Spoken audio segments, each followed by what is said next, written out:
Now, unfortunately, with the really stubborn one that didn't want to come out the broken baffle inside, I had to just drive the thing out, as you can see, from below using a drift. And because it was so jammed in, I just had to puncture the two holes so I could push the plate through. So it now means I just got to tap these back down. And being steel, at least we could probably just tack weld those so they're nice and a bit firm. So more restoration work. So I've got the silencer with the plates inside and the half rings, I suppose you'd call them, just tucked underneath. So we'll put that on onto the press. You can just see the half rings right in there. The idea being hopefully they will be hard up against that ring. I've got a little spacer just so that the inner ring doesn't collapse in, so it keeps its shape. And we've got the outer ring that sits below, and then we've got the inner ring hopefully to flatten that flange back to normal. We'll put a plate across all of that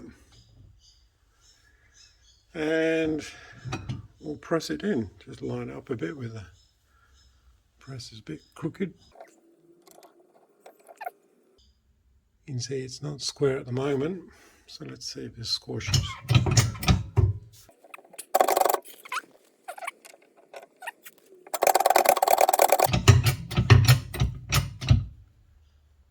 Okay, it's beginning to square up.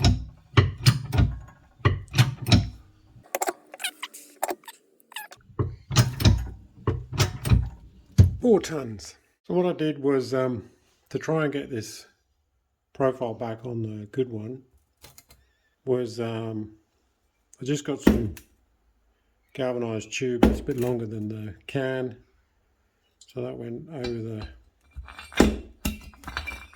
silencer like that, and then just got a bit of scrap metal which is pretty thick so it doesn't bend, and then got that to sort of sit underneath, which is a bit tricky.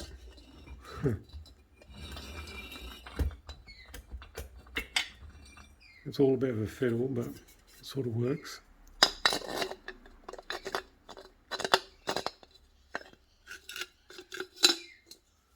So basically, tube goes through there, and that's now holding that plate in position, so it's slightly longer than the silencer. So we sort of get it roughly in position, and then I had some pipe which is sort of cut down to the sort of a little bit taller than this groove. Obviously I wouldn't be able to put the pipe in straight, the holes are too small, so I'll cut it in half. And also there's this I suppose bolt hole through the side, and it comes slightly into the ring, so they had to be slightly open to allow for that I suppose flange or whatever poking through. Probably, I don't know if you can see it in there, but there is just a bolt. So the idea was then, or is, to then get these in position underneath, which was a bit fiddly, but with a bit of patience just sort of tuck them underneath, get them roughly in position, and they just then sit in the groove like that. So then when we put the pressure above via this older taper bearing, which is just about the right size, that's that on the top, compress the whole thing down, and it flattened that flange perfectly flat, which is really good. So I mean, it's not machine flat, but it's enough to get a good seal on there now. And then I had a bit of, again, tube, which was from an old gas, CO2 gas canister, one of those disposable ones. I just cut that off to about the right height. It's just perfect diameter. So that sat in there, that on the top, and then as you saw, we've just pressed the whole thing, so it's all pressed, everything sort of flat. That worked fairly well. Like I said, we've got this fairly well square now. We now have to sort out these. As you can see, they're a bit wavy. That was how it came out. That's not how. That's not because of me. But saying that, this one's particularly bad. The one that was busted. I did hog that out a bit, so I like dinged it a bit there. But so the idea on this is to use this as a template, and we'll try and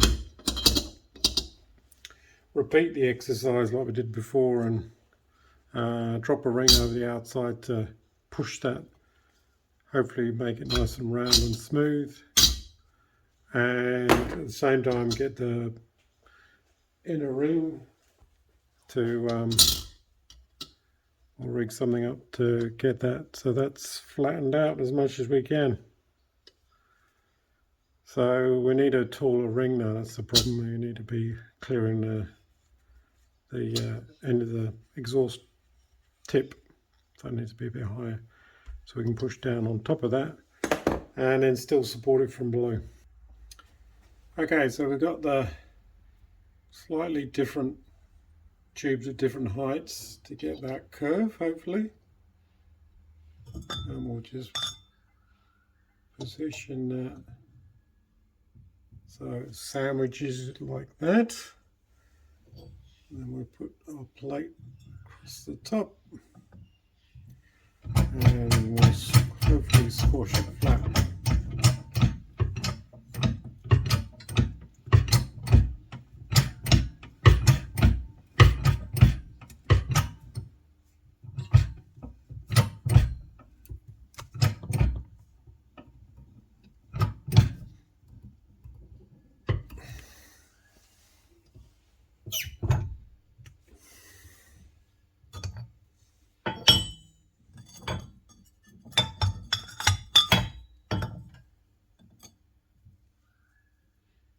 Okay, that's pretty good.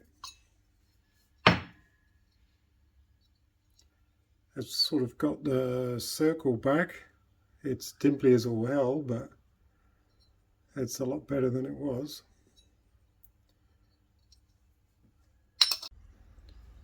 And say we'll repeat for this one to see how that turns out.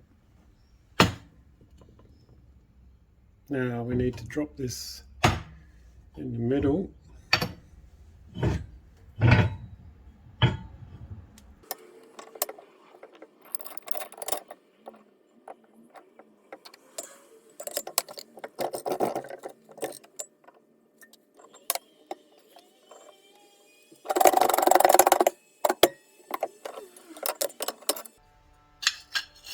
Yeah, that's much better. That's really quite good. We'll get rid of these nicks. We'll just pull them out with a small hammer.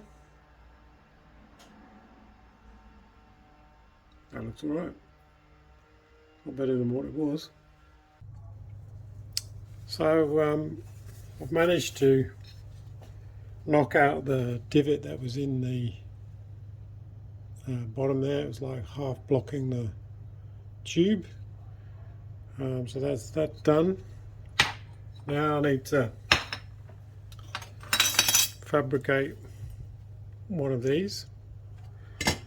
So I've just sawn off that square because it's all jagged, and I don't have any mild steel sheet, which is a pain. I've only got some gal kicking around, some scrap. So I've just worked out the diameter using a bit of tape, just to work out how long piece of sheet strip I need. So it's about 110 mil, and then just formed it around a pipe in a vise to get the basic shape. And then with a Jubilee clip just finish it off.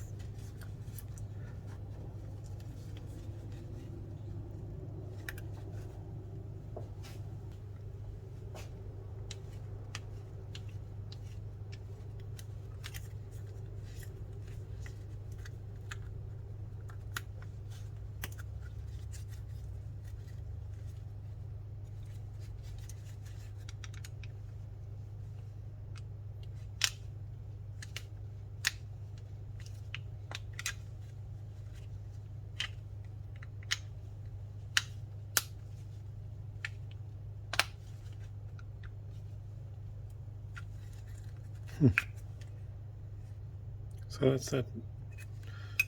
This is just a test piece of scrap left over, because welding such thin sheet is really difficult.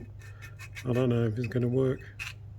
So I'll just test the welding settings on a scrap piece, and we'll just do some tack welds along there. So I'll tack that up, tighten that up, tack it up, do that sort of thing. Yeah, diameter wise it's pretty close to what we need.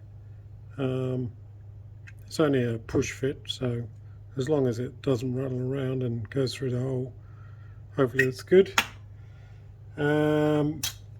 We'll keep this piece, that's the bit that sits down the middle. So once we've made the tube, we'll slide that in and then cut these windows and just bend them down with a hammer. And I think it's just tack weld there, tack the weld there. You could tack weld here if you want to do. They didn't bother. Slit the ends, compress it a bit, and then it should wedge. That's the theory. So the next step is experiment with my welder so it doesn't blow holes through the thin wall. Well, we're getting there. So it turns out to be a harder story than it always is. I actually have no perforated steel. I actually drilled this myself, and it just took a little bit longer, but it needed to be done. In fact, when I measured everything out, there was actually a piece completely missing, disintegrated. This was too short, so like probably that much of the perforated section was missing, so I had to make a whole longer section, and of course you've got to drill holes, otherwise it doesn't work.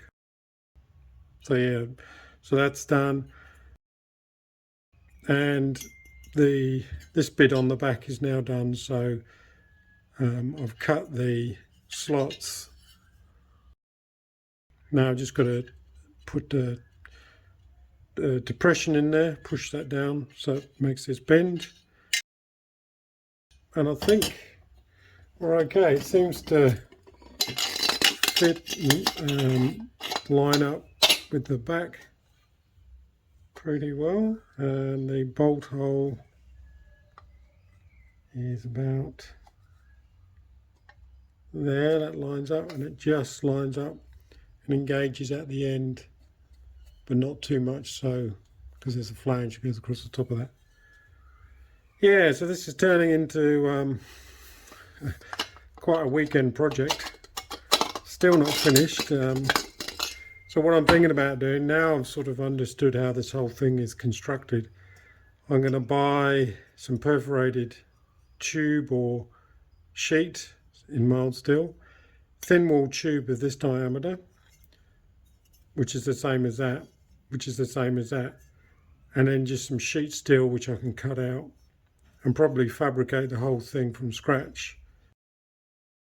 But at least this prototype, I suppose you could call it, means that it's sort of functions, I can get it up and running. And we can always come back to this later when we're doing the bike up properly, like a proper nut and bolt rebuild. But hopefully this will get us going and should be way better than it was, because I reckon this was actually so broken it probably was blocking the exhaust pipe, because there's no way that this was, you know, all in alignment and allowing the gas to flow nicely. Okay, so next up, just and then this has to be, so when I bend it, I need to make sure that this is dropped in, so that when we press that down, we weld it against the back of that, like they've done on the original. So it's got a tack weld there, tack weld there. I think just 1, 2, 1 and 1, 2. Yeah, just 2 tacks.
That's all made up now.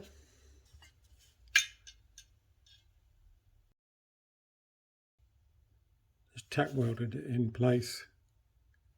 I'll give that a bit of a clean. And while I was doing that, I also filled in the holes.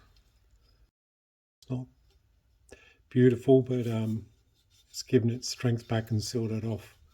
So the exhaust cover will go over the end of that, so you won't see the ugly welds. Yeah, all these ugly welds are not great, but they should be strong enough to hold, but they'll all be hidden away. Now we're going to make this thing look beautiful, which is going to be a challenge, given the state that poor thing is. I'm sure most people would chuck it away, but they're getting rare now to get a hold of. Sure, you can buy them, but I don't know, a set of expansion chambers for an RZ250 is even rarer. They may be interchangeable with, well, no, they wouldn't be, I don't think they share the same parts as the 350, because obviously the different capacity would affect how the expansion chambers work. So, but anyway, even 350 ones are expensive. So it's a fun exercise to see if we can recover it. Hey, if it doesn't work, it'll either look ugly or throw it away and have to fork out for some second-hand ones in better condition. Generally, it's all cosmetic, but that one there is quite deep. It's almost gone through, like, so I might also run a bead of weld, just do spots all the way across, rather than one continuous weld, because it's, like I say, it's extremely thin. So do a spot, stop, do a spot, stop. Hopefully it doesn't blow a hole. If it does, we may have to just bung it with JB Weld, which I've never used. Friends have used it while we were out. doing long distance rides, if we've had a crash and put a hole in the engine, which has happened a few times, like a small hole, tiny little puncture hole that's weeping oil, JB Weld is good enough to get you home. Yeah, it's pretty fantastic stuff for filling in holes in engines. Yeah, so we'll see how that goes. Failing that, because there is a lot of cosmetic damage, I haven't got enough JB Weld to fill all this. We might just use ordinary body filler because doesn't get particularly hot. Yeah, and I've used body filler on exhaust pipes before. It seems to work quite well. All right, let's see if we can tack weld this in. So this is what is commonly known as pitch and shit welding. It's basically very high globular. I mean, it's terrible welding, but yeah, it's just so thin that it'll blow through. So you basically do a blob, and you're putting in metal where there isn't anything. So I've bridged that crack that was there, but I noticed this was ground thin. The edge is gone, totally gone. So that would, yeah, even if I put filler in there, I'm sure it'll just blow eventually. And it gets even harder when you're on the edge. Tiny like teardrop welds, and I have to sort of build it behind the crack and like bring the weld forward. Yeah, it looks bloody ugly, but hopefully it's putting strength back where there isn't anything, and it's not going to leak exhaust, two-stroke oils, because you'll see not only the smoke coming out, but it'll get all smoky and just stain. So what we're trying to do is obviously keep the welding, so it's hard to see, so it's below the line of the curve of the exhaust pipe, because once we've done the welding, like I said, I think I won't bother putting JB Weld in. I'm just going to put bog over the top, you know, like a curve. And I've got some test pieces I've sprayed up over on the last project, and we probably could find something that might, in fact that looks quite good, this one, so that's it's difficult to see in this light. That's there's no clear coat on the top, it's just matte, and that's with a clear coat, and it's not too dissimilar. It's probably a bit light, but hey, if I can get it as smooth as that, I'll be happy. Anyway, we'll talk about paint and what we'll use on the main exhaust pipe later when we're ready. We'll do the filler first. So I think this will be good enough for us to now work with. So what I've done here, where it was really paper thin, just kept running a very thin line of bead weld, grind it back, thin, almost like teardrop row, and gradually we've built from what was very thin edge on here to something that now follows the circumference a bit. And it means when we put the body filler, this will retain it or protect it from the odd knock or whatever, and hopefully give it a bit of something to bond onto and hide behind, and then we can finish the profile hopefully just in body filler. So I've sort of just ground that below the surface, this stitch weld again, just to give everything a bit of strength here, and then we'll hide all this roughness in body filler and paint in theory. So yeah, so we sort of got the, it's difficult to see from end on, it's got that radius back a little bit on the edge of the can, so it's sort of like, sort of exaggerated there. You can see it's now is a proper circle, and it's given a bit of thickness back end on, because like I say, it's just like a fingernail almost there. So next job is to scuff this up, get rid of all this pitting which is actually poking up, and then the surface has got something to key on for the body filler. This will be the side facing people, so is that right? No, hang on. Yeah, so this will be the side facing out, so that needs the main focus. The inside we don't have to worry about, or the underneath too much. Likewise on this one, that is the one facing out, so we need to focus on this area. Condition here is not too bad, there's a lot of pitting here, so this one's a bit better. Not much work here, just I think probably just sand it all back, like I say, get rid of this pitting, and then yeah, paint it. So I've gone over, taken all the paint off or plating off as much as I can. Try to remove any, like the surface, trying to prep it as smooth as possible. Now I've just gone over it with rust converter. It's good for preparing when you put paint on, to put some of this on, because any sort of bare steel will instantly start to rust. So it's good to get rid of any residue. Stick this on, leave it for 30 minutes, and then put some, just wipe it down with thinners, what you're going to use to thin the paint with, and then it should be good to start putting body filler on, because hopefully by then most of the residue is gone. You can see it's beginning to react. The metal underneath is turning black, and so that's where the plating is broken through. So hopefully it'll stop it bursting through in the future.